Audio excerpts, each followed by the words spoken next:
Pagkatapos ng pagkamatay ni Clark Kent sa pelikulang Batman vs Superman, ipinagpatuloy ni Bruce Wayne ang kanyang papel bilang tagapagtanggol ng Gotham. Gayunpaman, nang may mga bagong nilalang mula sa kalawakan na sumalakay sa lungsod at tila inaamoy nito ang takot ng mga tao, nagpa siya si Batman na gamitin ang takot ng mga tulisan upang maakit ang mga kakaibang nilalang na ito.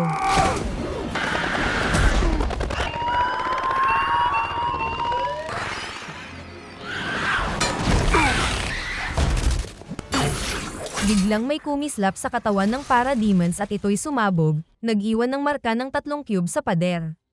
Nang makita ito ni Bruce, agad niyang tinanong si Alfred kung anong ibig sabihin nito. Sagot ni Alfred na nakita na rin niya ito sa tala ni Lex Luthor. Ibig sabihin, may kaugnayan ito sa pagkamatay ni Superman. Samantala, sa lungsod ng Metropolis, sinalakay ng isang grupo ng armadong kriminal ang isang malaking gusaling dinarayo ng mga turista. Pinatay nila ang mga gwardya at tinutukan ng baril ang lahat. Nang mapansin ni Wonder Woman ang kaguluhan, agad siyang pumasok sa gusali at ginamit ang kanyang lasso of truth sa isa sa mga kriminal. Sinabi ng lalaki na huli na ang pagdating niya dahil papasabugin nila ang buong gusali. Sa lobby, binuksan ng leader ng grupo ang isang maletang puno ng bomba.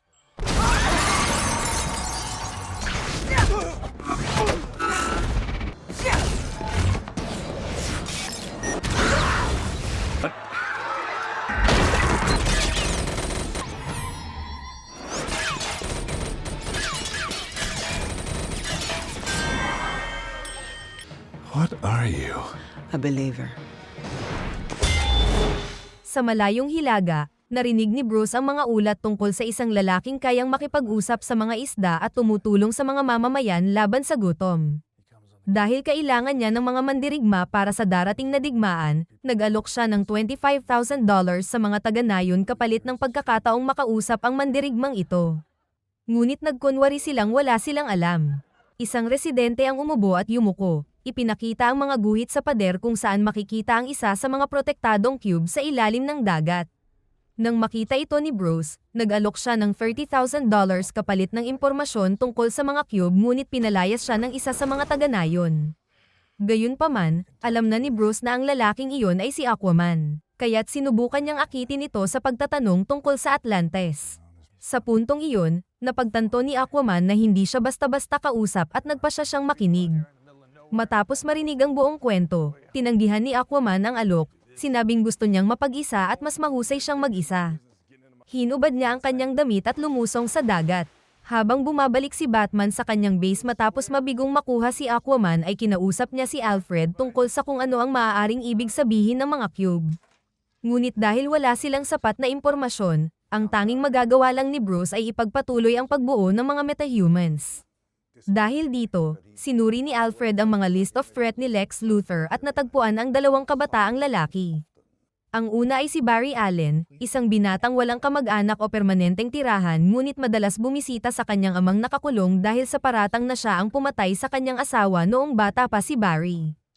Ang isa pang binata ay si Victor Stone, isang napakatalinong dating manlalaro ng soccer na nasangkot sa isang aksidente sa sasakyan kung saan siya ay idineklarang patay. Ngunit dahil sa pagiging genius ng kanyang ama, patuloy pa rin siyang nabubuhay bilang isang cyborg. Dahil sa kanyang cybernetic na pagbabago, nagkaroon si Victor ng kakayahang kontrolin ang anumang uri ng teknolohiya at palaging konektado sa internet. Ito ay lalong nagpapalawak ng kanyang kaalaman at nagbibigay sa kanya ng kakayahang matunton ang sinuman sa mga network. Samantala, sa isla ng Themyscira, tahanan ng mga Amazon, nakita ni Reyna Hippolyta at ng kanyang mga mandirigmang kababaihan na ang Mother Box ay nagigising at naghanda sila para sa labanan, inaakalang may mga tagong puwersa sa likod nito. Ngunit nang lumitaw si Steppenwolf sa loob ng sagradong lugar kasama ang hukbo ng mga Parademons, madaling natalo ang mga Amazons na nagtulak sa Reyna na tumakas dala ang Mother Box habang naghihintay ng mga panibagong lakas.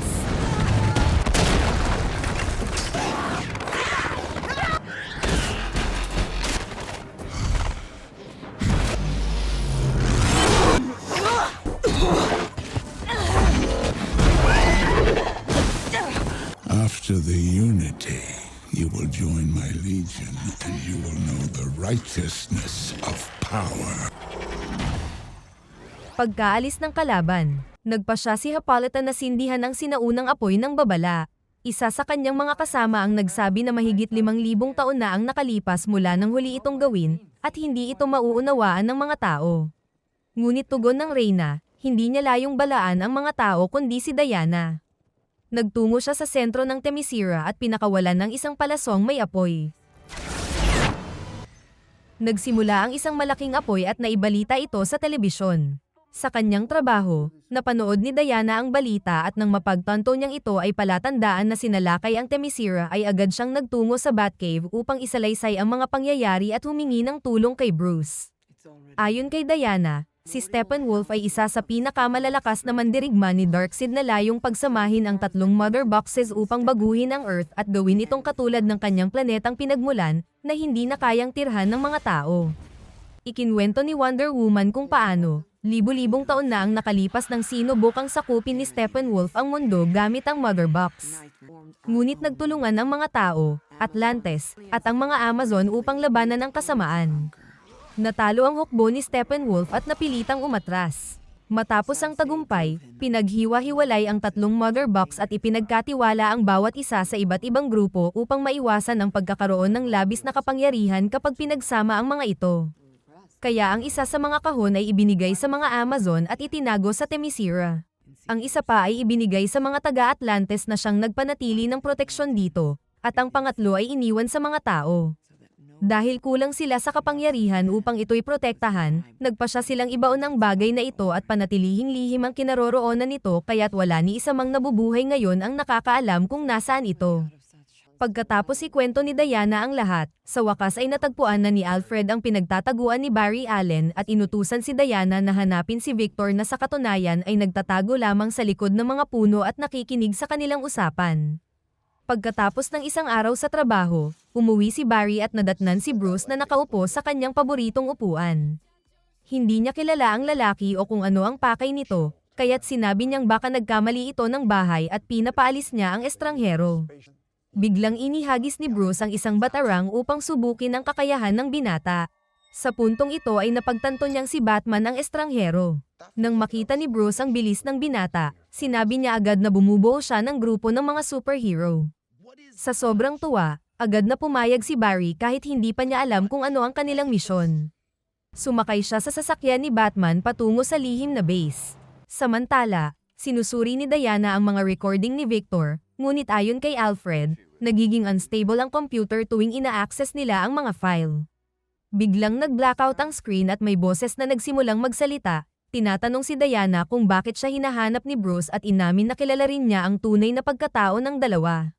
Nang makita ito, agad na naisip ni Wonder Woman na si Victor ang kausap niya, at inaya niya itong mag-usap ng harapan. Ngunit puno ng pagdududa si Victor at tinanong kung bakit niya ito dapat pagkatiwalaan. Sinabi ni Diana na kung nais niya itong saktan, ginawa na niya ito habang nagmamatsyag si Victor sa lawa. Dahil dito, napaniwala si Victor at tinanggap ang imbitasyon, ibinigay ang lokasyon ng tagpuan. Nang magkita na sila, ibinunyag ni Diana na kailangan nila ang abilidad niya para sa paparating na laban. Pero iginiit ni Victor na kaya niyang mag-isang lumaban kaya't sinubukan siyang kumbinsihin ni Diana. Sa huli, lumipad si Cyborg at iniwan siya. Samantala, nakita ni Aquaman ang isang mangingisdang ang bangka ay lumubog, at iniligtas niya ito patungong dalampasigan.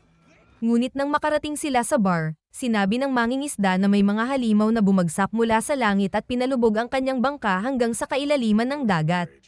Sa una, inakala ni Aquaman na guni-guni lang ito kaya't biniro pa niya ang lalaki. Ngunit nang makita niya ang berdeng dugo sa kamay nito, nagdesisyon siyang bumalik sa Atlantes upang alamin ang nangyayari sa ilalim ng dagat. Naging hindi matatag ang Mother Box hanggang sa magbukas ang isang portal sa tabi nito, at mula rito ay lumitaw si Steppenwolf na sumugod sa mga gwardya. Ginamit ni Mera, ang reyna ng Atlantes, ang kanyang kapangyarihan ngunit masyadong malakas si Steppenwolf at inihagis si Mera sa pader.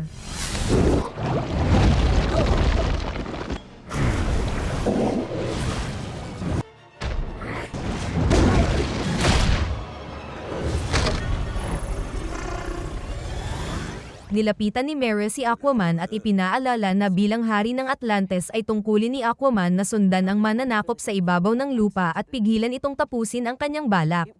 Ngunit alam niyang hindi niya ito magagawa ng mag-isa, kaya't kailangan niyang makipag-alyansa kay Batman. Samantala, pinasok ng mga kampo ni Steppenwolf ang bahay ni Victor at dinukot ang kanyang amang siyentipiko na si Silas Stone. Dahil sa anyo ng mga alien, naniniwala ang mga awtoridad na kailangan nila ngayon si Batman kaya't pinaandar nila ang bat signal upang ipatawag si Batman para sa isang agarang pagpupulong. Pagkarating niya sa Gotham, nakita ni Bruce ang bat signal at agad na nagtungo sa lugar ng tagpuan kasama ang kanyang mga bagong kakampi. Hindi kalayuan doon, dumating si Victor sa kanyang apartment at napagtanto niyang bihag na ang kanyang ama. Ngunit bago pa siya makakilos, nakita niya ang bat signal at nagpas siyang sumama rin sa tagpuan.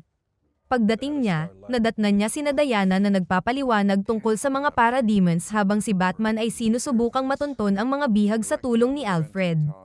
Nakapasok ang bagong Justice League sa ilalim ng Gotham Harbor kung saan pinipilit ni Steppenwolf at ng kanyang mga sundalo sina Silas at ang ibang siyentipiko na ipagtapat kung nasaan ang Mother Box. Nang si Silas Stone na ang tanungin, biglang gumalaw ng kusa ang katawan ni Victor at pinaputukan si Steppenwolf sa braso at nailigtas ang kanyang ama sa tiyak na kamatayan. Nang makita ni Steppenwolf si Cyborg, napagtanto niyang nilikha ito gamit ang Mother Box at humanga sa mga modification nito. Ngunit nawalan siya ng konsentrasyon at sinamantala ito ni Wonder Woman upang atakihin siya. Habang nakikipaglaban sina Cyborg, Diana, at Batman, sinamantala ni Flash ang pagkakataon upang iligtas ang mga inosente. Ipinadala naman ni Alfred ang isa sa mga robot para magamit ni Bruce sa labanan. Subalit nang kontrolin na ni Bruce ang makina, biglang inatake ni Steppenwolf si Wonder Woman at pinuruhan ang booster ng robot ni Alfred kung saan nasira ang sistema nito at gumuho ang kinalalagyan. Sa mga sandaling iyon, dumating si Flash at naibalik ang espada ni Diana na tinutugis ng isa sa mga parademons.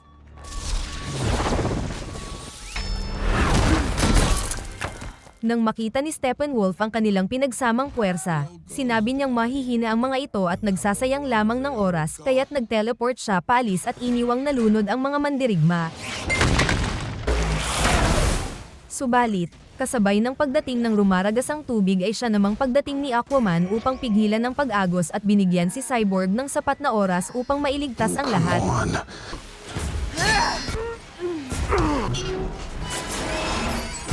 Pagkatapos ng pagsagip, tinanong ni Bruce kung bakit nagbago ng isip si Arthur.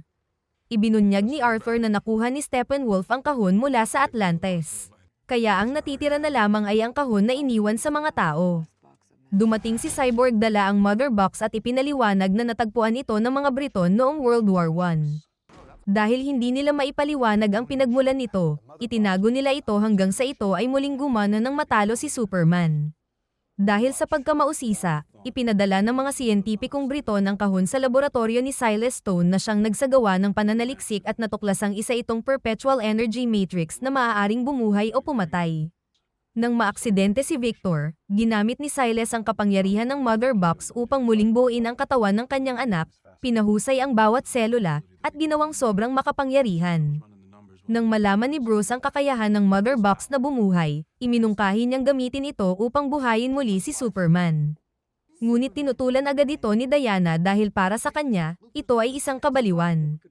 Gayunpaman, pumayag siya sa plano dahil sa takot sa maaaring gawin ni Steppenwolf kapag nakuha na nito ang huling kahon. Upang ipagpatuloy ang plano, pumunta sina Victor at Barry sa sementeryo at hinukay ang katawan ni Superman na kahit matagal ng patay ay nananatiling buo. Gagamitin nila ang Mother Box upang buhayin si Clark. Pumunta sila sa Kryptonian ship kung saan nila inilubog ang katawan ni Clark sa isang espesyal na likido. Ngunit dahil kulang ang enerhiya sa lugar para buhayin ang kahon, nagboluntaryo si Flash na tumakbo at bigyan ito ng kuryente mula sa Speed Force. Para gawin ito, kumuha siya ng sapat na distansya at tumakbong mabilis papunta sa cube, hinawakan ito sa mismong sandaling dumampi ang kahon sa likido.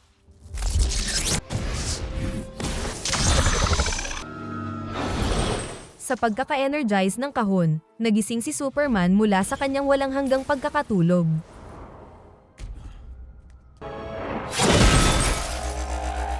Pagbalik ng Kryptonian sa lupa, lumapit sina Diana at ang iba pa para tingnan ang kalagayan niya. Ngunit habang sinusuri ni Clark ang kanilang mga katawan, biglang nag-activate ang defense mechanism ni Cyborg at nagpaputok kay Clark na madali niyang nailagan at gumanti gamit ang kanyang heat vision. He doesn't know who he is. I got him!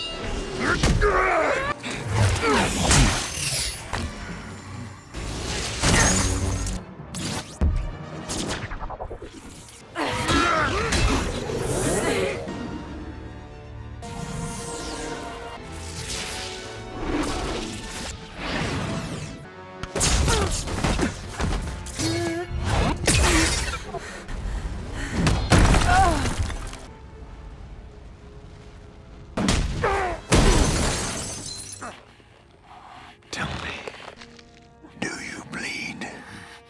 Sa sandaling iyon, dumating si Alfred dala si Lois Lane, na siyang nagpatahimik kay Clark at pinakawalan si Bruce. Sa unang beses na muling mahawakan ng babaeng mahal niya matapos ang matagal na panahon ay naalala na ni Superman kung sino siya at nagpas siyang umalis kasama si Lois Lane papunta sa dating bahay ng kanyang mga magulang. Sa kasamaang palad habang magkasama ang Justice League at nagpapahinga, nagtagumpay si Steppenwolf na makuha ang huling Mother Box nang hindi nakikipaglaban sa kanila. Sa kanilang dating tahanan, gusto lang ni Clark na magpahinga at alalahanin ang kanyang pamilya. Ngunit nakumbinsi siya ni Lois Lane na tulungan si Bruce sa huling labanan. Hawak na ni Steppenwolf ang 3 Mother Boxes kaya pumunta siya sa dulong hilaga ng Russia upang pag-isahin ang mga ito, binago ang kapaligiran at agad itong na-detect ni Cyborg. Muling nagsama-sama ang Justice League at lumipad patungo sa kinaroroonan ni Steppenwolf. Plano nilang paghiwa-hiwalayin ang mga Mother Box ngunit alam nilang magiging mahirap ito. Nagpas siyang mauna si Bruce upang i-deactivate ang energy field para makapasok ang iba. Binuksan niya ang depensa ng kalaban gamit ang kanyang ship at mag-isang pumasok. Ginawang Batmobile ang sasakyan at pinaandar ang high-frequency sound para akitin ang mga parademons palayo sa lungsod.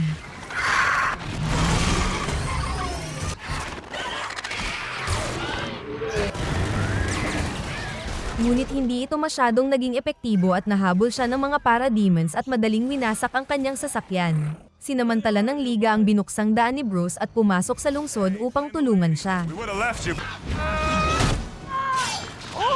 Gamit ang kanyang trident at tulong ni Cyborg, pinatay ni Aquaman ang maraming parademons, binigyang daan si Diana upang harapin ang kalaban at ipaghiganti ang pag-atake sa isla ng mga Amazon.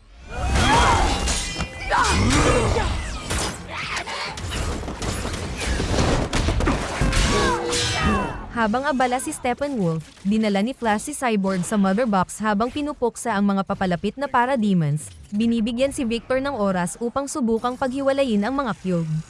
Ngunit habang malapit na niyang matapos, natalo ni Steppenwolf sina Diana at Aquaman ng sabay, at tumungo ito kay Cyborg.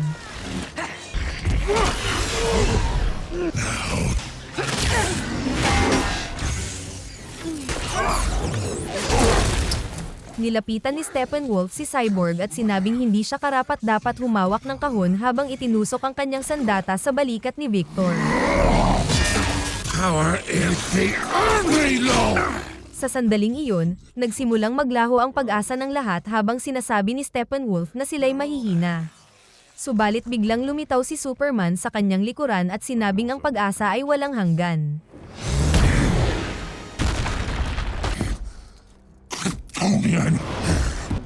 Habang binubugbog ni Clark si Steppenwolf, tumawag si Alfred at sinabing may mga sibilyan na sumusubok tumakas sa lungsod, ngunit dahil sa epekto ng pinag-isang mga Mother Box, imposibleng makakaligtas sila sa tamang oras. Dahil dito inutusan ni Batman si Flash na tumakbo papunta sa mga tao at tulungan silang makatakas. Sa pamamagitan ng kanyang super hearing, narinig din ni Superman ang mga sigaw ng tulong at nagpasyang siya na rin ang sasagip sa mga sibilyan habang sina Aquaman at Diana ay pansamantalang pipigilan si Steppenwolf. I'll take the ones on the right. Okay, this is definitely east. Matapos ang misyon sa pagsagip, bumalik si Superman sa labanan at na-knockout si Steppenwolf gamit ang isang suntok na nagbigay ng pagkakataon kay Cyborg upang paghiwalayin ang mga Mother Boxes.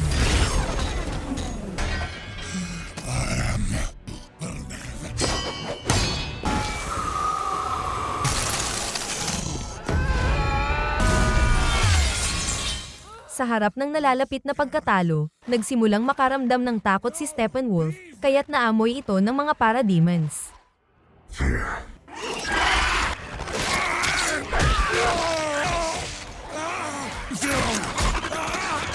Help me! I come on! I'll kill you! Napilitang magbukas ng portal si Steppenwolf upang tumakas mula sa Earth. Sa wakas, opisyal nang nabuo ang Justice League at sabay-sabay nilang pinanood habang ang mga Mother Boxes ay muling nagbibigay buhay sa mundo sa gitna ng post-apocalyptic na tanawin.